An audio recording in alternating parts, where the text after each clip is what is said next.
আর আমার পাশেই কিন্তু গোমাই বিল। গোমাই বিলেতে কিন্তু অলরেডি চাষাবাদ শুরু হয়ে গেছে। এর আগে একটা ভিডিও দিয়েছিলাম যেখানে গোমাই বিল একেবারে ধুধু মরুভূমির মতো সাদা ছিল, তবে এখন কিন্তু সম্পূর্ণটা সবুজ হয়ে গেছে। তার মানেই গোমাই বিলে চাষাবাদ কিন্তু শুরু হয়ে গেছে। আর এই সেই গোমাই বিল যেখান থেকে বাংলাদেশের 2.5 দিনের খাদ্য মানে মজুদ থাকে আর কি। এখান থেকে মানে সমগ্র বাংলাদেশকে 2.5 দিনের মতো খাবার যোগান দিতে পারে এই গোমাই বিল থেকে।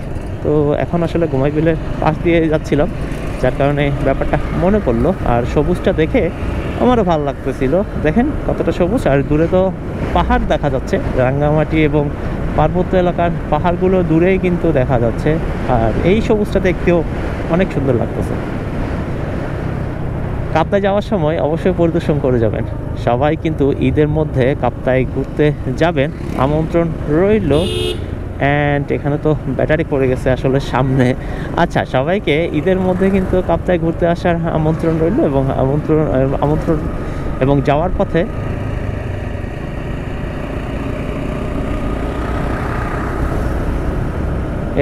পথে গোমাই বিলটাও দেখে যাবেন।